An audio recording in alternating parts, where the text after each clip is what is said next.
What's up, everybody? Welcome to Zap. It's your boy, Tim, Mr. Meaningful Work, and I am in the building with Business is Blooming. Let's give it up for Mr. Daniel. What's up? What's up? Everybody give him some love. Yes. Appreciate you guys. Thank you. We have a very good studio audience. Zap, Z Amazing Pod, where we talk about all things Gen Z to Gen Z. We're not just talking about you. We're talking to you. First of all, qualify. How old are you, man? I am. You know, it's funny. So I get that. So we might have to end the whole pod. I'm sorry. This is it. you know, it's funny. Up until 21, I always knew my age because like 21's the big birthday. Ever since after I turned 21, I always have to think like you got like 21 plus. Yeah, no. Years. So I was born in '99. My birthday's in January. Yeah, so that makes me 25. 25. Let's go. He is squarely in that Gen Z piece. But dude, thank you so much. I am very excited. We're actually here in New York. I'm excited to have made the trip to the big city, the Big Apple. Do people even call it the Big Apple anymore? I feel like that's like such a New York, NYC. I don't know. NYC, all of it. Were you born and raised here? No, so I was actually born in Israel in '99. First of all, it's a great question. You know, it's an awkward thing to answer on dates because I get asked that all the time. Yeah. The thing is, my background is like very diverse. So when someone asks me that, usually I have to think like for a few minutes. Yeah. Like, what's the best way to answer that question? So I have some experience answering that. Good. But to give you the background, the Spark Notes version of it, my parents are originally from Ukraine. They ended up moving to Israel. When they moved, it was like part of the whole movement from the USSR to Israel to escape like a lot of the anti-Semitism. So they met in Israel. Me and all my siblings were born there. And I moved to America in 2002 and was supposed to move back, but that didn't pan out. So I moved to like the Philadelphia area in 2002 and then moved a few times within the Philly area, but have been living outside Philly since 2002. So. Nice. So always on the East Coast. Always on the East Coast. You haven't made it all the way to the West Coast, aka the best coast. I don't know. You want to hear a crazy story? Actually, I've been on the West Coast before. I haven't lived there, but in 2017, so for my graduation present, my brothers gave me like a really special present. So I had a brother who used to live in San Francisco, and essentially he had tickets to the NBA Finals in 2017. Oh, word! If you remember, word. So this is a wild story. Actually, what happened was. I have to try to remember it, but what happened was essentially, you know, the Cavs were playing the Warriors, and way back when, for whoever remembers, the Warriors had KD, right? And so they were just beating everybody. I mean, they had like if you see the Olympic team, I don't know if the Olympic team would beat the 2017. The 2017, would they stand with the 2024 Olympic team? I don't know. That's a different world. That's a good question. But basically what happened was, I think after they were up 2-0, my brother asked me, do you want to go to game 5? And I was like, oh, that's so exciting. But like they just thwarted them like 2-0. So I was like, it's going to be a sweep. Don't even count it. I shit you not. When they won game 4, I texted him. I was like, hey, do you still have tickets to game 5? Is that offer still available? Is that still on the table? So he said, yeah. And essentially, I told my mom, I was like, Mom, by the way, like I'm going to do this. And she was kind of like sleeping. She's like, no, don't go, this, that. I was like, all right, I'll take that as like a hard, like proceed cautiously. So I bought the ticket. I told my mom the next day that I was going. And, you know, my mom's from like Eastern Europe. So the fact that I would fly West Coast for a basketball game was just like, that's wild. That's bonkers. Who does that? But the short version is, so I was graduating high school on a Wednesday and the game was on a Monday night.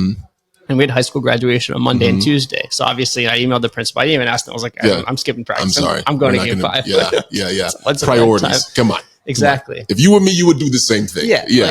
So essentially, I got on a flight at 11 a.m. from Newark Airport, landed in San Francisco, met up with my brother. You know, we went to game 5 of the finals, saw them, kick LeBron's ass. Ooh, that must have been so. Was that good for you? Was that crushing for you? Like, what are you an East Coast fan, West Coast, Knicks? Like, what's your basketball team? So I regret to inform everyone I'm a Sixers fan. What? Bro, what are you talking about? It's been a Hold on. We got something for that. We got something for that. No rings.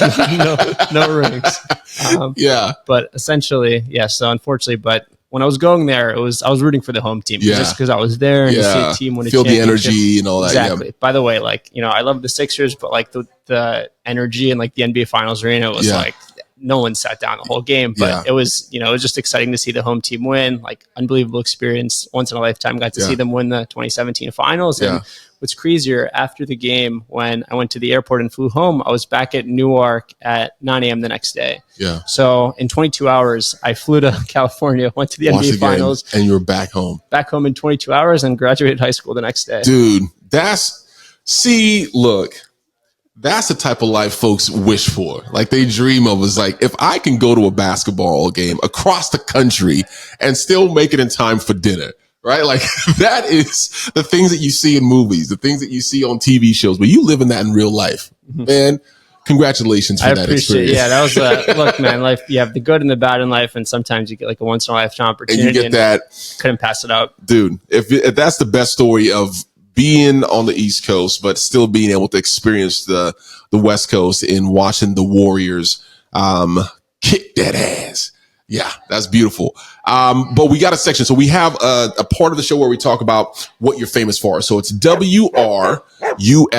What are you famous for? Now, before you answer the question, because the way it's spelled out, it sounds like a dog's ruff. I always want to hear the big dog bark from my guests, so I can get a big right. So let's hear your big dog ruff. Let's hear it. Rough. Rough. Mama just spelled it out. Rough. That's exactly very, very practical. Very, very practical. But what are you famous for? What do people know you for? Whether in your large circles, small circles, your friends, family, like when they hear Mr. Blumin, what comes to mind? So my friends call me Blumin just by my last name. Yeah. There's a lot of Daniels in the world, so that's how you differentiate yourself. So I typically go by Blumin to all my friends. But famous for professionally and socially, I'm the king of questions and the host of the Business is Blumin podcast. Nice. The Business is Blumin podcast. And so king of questions. Now we know it's, when you're growing up, kids ask all the questions. In fact, I have a list. I got 3 kids. I have a list of all the random questions that my youngest daughter asks, right? She'll ask like, is the sky really blue or is it clear? She'll be like, what do foxes think about? And I'm like, bro, I don't know. Like, how am I supposed to know these things? But it looks like you have created a whole brand around asking questions. And so, how has that curiosity worked out for you in your professional and social life? So, I mean, it's really great on dates because I just really like asking questions and people like, girls like people who are thoughtful. Yeah. So it's helped me in there. Yeah. Sometimes socially, I ask too many questions for my own good. So it's one of those things. It's a gift and a curse as a lot of our talents are in life. But, backtracking a bit, growing up, I've always been really curious, always asked a ton of questions. That's where I initially got the feedback that like, dude, you ask hella questions. Like, stop, just too much. Yeah. You should be a lawyer. Like you I get that questions. I mean, I'm focused on the podcast. Maybe in another lifetime, I'd be an attorney. But always grew up really curious. Professionally ended up pursuing like other kind of paths, but over time that stuff didn't really work out. So decided to do something on my own, and I've always been really curious and asking questions, and that's where I got the idea for the podcast. Nice. And we could talk about it later, maybe a little bit, but we ran it a few times. But the whole thing about it is like, I just love asking questions, and that's hopefully I can make a living doing what I love. Yeah. And you learn a lot that way, right? That curiosity helps you to connect with people. It's the same thing for me, right? Like if I'm curious about something, the best way to quench that curiosity is to ask, right? And get insight and get enlightened in that space. All right. So there is a section of the podcast where we have a GOAT conversation, right? The greatest of all time in any particular category, not just sports, but in any particular category. So I want to get your perspective on what is the greatest education experience, right? So today you have, going to a 4-year college, you have, 2-year kind of, community college, situation. You have online school, you have vocational, you have nothing, right? So what would you say is the greatest, if you were to just pick one, the greatest post high school kind of education experience in your opinion? So you're going to hate this answer. That's hey, giving you we're here for it. That's why I say that's why it's a debate, right? You have your point, I have my point, and then we talk. But if I had to answer, I would say it depends. Now, I'm not going to leave you with that. I'll go into it. All right, everybody. Thank you so much for watching the. I'm just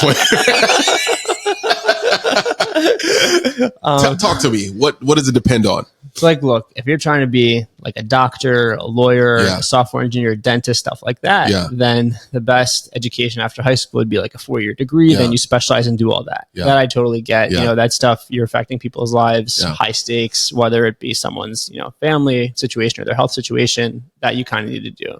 But this is my unpopular and maybe the Gen Z opinion. When it comes to business and doing something, I think the best education after high school is just doing it. Like, I don't want to call college or like undergrad a scam or anything.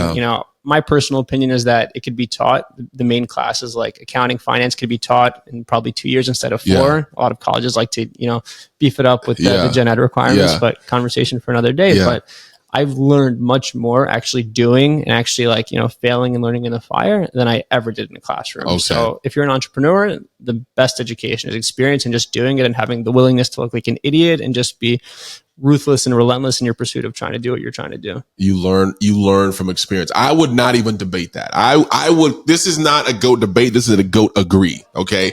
Look, I see it. I see the vision. I would like to be a guest on Business is Blooming. Of course, man. If I can put my request in early, if I can put my request in early, Daniel, let us end with what is one thing if folks tune in and they only catch the last little piece of this and they want to walk away with something, either about yourself or about the generation or a perspective or something that you've observed, what is something that we want to leave with our listeners and viewers today? I think one of the most important things that I've learned in life in general recently, and I guess you could argue I'm only 25, so what do I know? I mean, no one really... 25 is old, bro. Yeah, no one really does anything. But I think, especially when I was younger, I think I tried too hard to rationalize stuff like, okay, if this happens, that needs to happen. If that happens, this needs to happen. I think, it's human behavior to try to rationalize everything or try to think life is fair.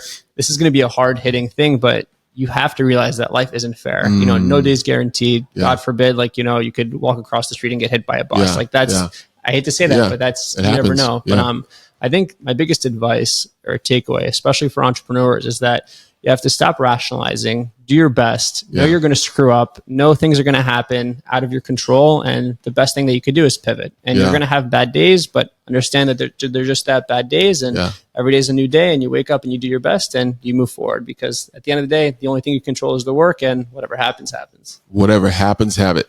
I feel like the theme for today's podcast has been that the power of the pivot, of recognizing and realizing that stuff is going to go down and mess up. It's not always going to be smooth.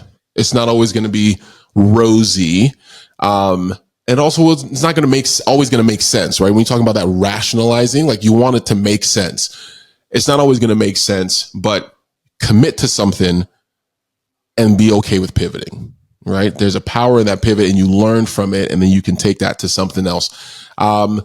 Daniel, I am so excited for your #1 podcast.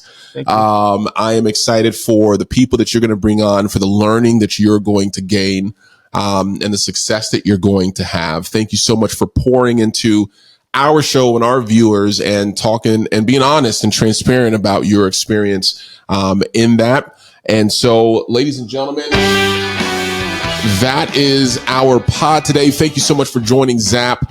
If there's something that resonated with you, that was like, man, I connected with that. Blumin, that's my heart. Put it in the comments. Let us know. Put it in the comments, chat. All right. Let us know what your thoughts are. If there's somebody you think we should be talking to, right? Somebody that's trailblazing, that's moving and shaking, that's in that Generation Z category, let me know. Shoot me an email, tim@mrmeaningfulwork.com. That is tim@mrmeaningfulwork.com. I love to hear your feedback. Go and check out Business is Blooming. Go and check out Daniel. Follow him on all socials, and watch him rise to the top. We're about to watch you rise to the top, my guy. Appreciate it, man. Ladies and gentlemen, thank you so much for joining us on Zap. We will see you next time.